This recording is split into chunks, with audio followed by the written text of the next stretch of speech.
Cheklimsiz urush va Uyg'urlar. Avtori Asiya Uyg'ur. 1999-yili Xitoyning Cheklimsiz urush nomli bir kitobi nashr qilingan. Kitobda Xitoy hukumatı Amerikaning harbiy kuchining yuqori ekanligini, bu kuchni Xitoyning ozodlik armiyasining hozirgi urush qurollari va harbiy kuchi bilan yengish mumkin emasligini, shu vajidan urushning boshqa xil variantlarini sinab qilishning zarurligini, bu variantlarning urush qurollarini ishlatmay turib, dushman ustidan g'olib kelish usuli ekanligini tilga ilib o'tgan.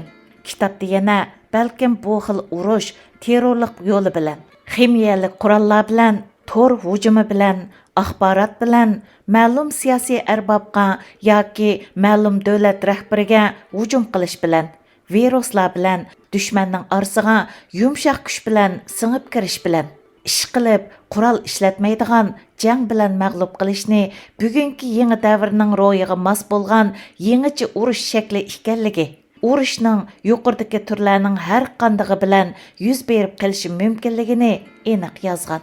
Qiziq yeri, kitob yozilib 2 yildan keyin, ya'ni 2001-yili Amerikada 11-sentabr voqeasi yuz berib, Amerika ig'ir ziyonkashlikka uchirgan.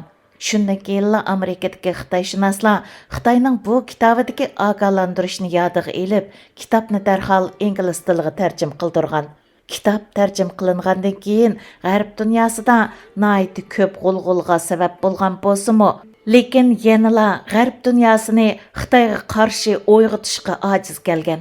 Ammo bu kitob nashr qilingandan keyin Amerikadagi Xitoyparast Xitoyshunoslarning asta-asta uyg'onishiga sabab bo'lgan. Uningdan keyin Amerikalik siyosiyon Michael Pillsbury tarafidan yozilgan 100 yillik marafon, Robert Spalding tarafidan yozilgan Maxfiy urush nomli kitobmi dal mushu turdagi Xitoyning asli mohiyatini yo'rtib bergan kitoblarning biri hisoblanadi. Bizga ma'lum bo'lganidek, Xitoy dunyoda hech kimni o'ziga do'st deb qaramaydi. Ya'ni Xitoydan boshqa har qanday mavjudot Xitoyning dushmani. Uyg'urlar bo'lsa, Xitoy ichidagi Xitoyning eng ashaddiy dushmaniga aylantirilgan bir xalq bo'lib, amaliyotda Amerika qaratgan cheklimsiz urushning sinoq materiali qilingan xalqdir. Bugungi Uyg'ur irqiy qirg'inchiligining Xitoyning Xitoycha kommunist tuzumining afzalligining isboti qilinishimi dal bu nuqtani isbotlab turibdi. Demak, yuqorida Xitoyning cheklimsiz urush va boshqa misollarni tilga elishimga sabab bo'lgan narsa shu bo'ldiki, Xitoy hokimiyati bizni 1949-yildan tortib butunlay yo'qotish siyosatida qirib kelayotgan bo'lsa-mu, 1996-yili 1-nomerlik hujjati bilan bu qirg'inchiliklarni yepishga qonuniy asos hozirladi. Bizga 3 xil kuch töhmetini ortish bilan tang 11-sentabr voqeasidan keyinla xalqaro terrorizmga bog'lab yo'qotishda xalqaroning kuchidan foydalanadigan sharoitni o'ziga yaxshi hozirladi. Shanxay hamkorlik tashkilotini qurishning sababimi dal 3 xil kuch nomida Uyg'urlarni butkul dunyo miqyosida iz qo'g'lab yo'qotishni maqsad qilgan bo'lib, shu vajidan Xitoy yana dunyodagi nurg'un davlatlar bilan jinoyatchilarni qaytarib berish kelishimi deganga o'xshash Uyg'urlarni dunyo miqyosida qo'g'lab tutib yo'qotish maqsadiga uyg'unlashgan kelishimlar bilan bizni yo'qotishning xalqaroliq yo'llarini ochgan edi.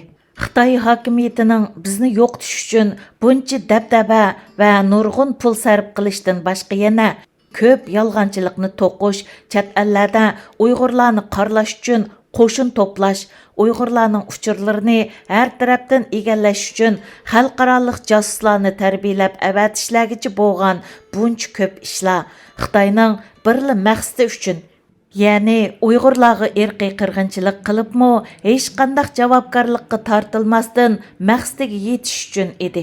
Gerçi G'arb dunyosi izchil yo'sinda Xitoyning bu saxtaliklarini rad qilib, Uyg'urlarga ortilgan tuhmatlarga dalil talab qilgan bo'lsa-mu, ammo Xitoy toki bugungacha ustimizdagi radikal, terrorchi, oshqun, bo'lgunchi tuhmatlardan voz kechgani yo'q. Texi tünügülla Xitay Angliya parlamentinin Uyghur irqi qirg'inchiliklarini e'tirof qilganligiga norozilik bildirib, bergan bayonotidamu Uyg'urlarni mana mushundaq tuhmatlar bilan qarlagan. Chunki Xitoyning endi bizni dunyo oldida qarlab, jinoyatlarni yoshirishga sabab bo'lgudak hech qandaq yo'li va asosi yo'q. Faqat Uyg'urlarni izchil yo'sinda xalqaro terrorlikqa bog'lab qo'ya olasizlar. Uyghur irqi qirg'inchiligi degan bu nomdan qutulish va bu orqali Amerika qatorliq g'arb dunyosini dunyo oldida mat qilib, demokratik qimmat qarashlarni vayron qilish, ondan Xitoycha kommunistik ideyasini xotirjam holda dunyo xalqiga tengib qo'ya oladi.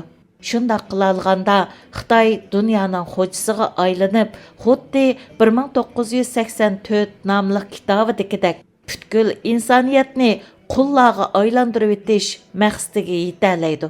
Biz Uyg'urlar bugun dal dunyoning adolatga qaytishi yoki jaholatga petib vayron bo'lishidek cho'ng va xalqaroliq masalalarning hal bo'lishiga ta'sir ko'rsatadigan muhim omilga aylandik. Mushundaq inchka va zil minutlarda o'zimizni yer sharidagi har qaysi xalqqa o'xshatishimiz intayin xatarlik bo'lib, biz bugun faqat Xitoydek dunyoning beshiga ofat bo'lib, insoniyat dushmanining taqdiriga taqiladigan bir millat, Xitoy kommunistik hokimiyatining, ya'ni bir davlatning dushmaniga aylandik.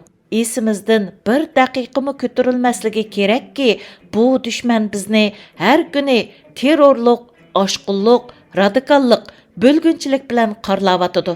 Xitoyning yolg'onchi ekanligini isbotlash, Xitoyning chet elda biz uchun qurgan to'zoqlarga tushib ketmaslik uchun sezgir bo'lish, o'zimizni va butkul dunyoning qimmat qarashlarini qo'g'dab qilish uchun qo'limizdan keladigan tirishchanliklarni qilish dal biz bugun qila oladigan eng cho'ng kurashdir.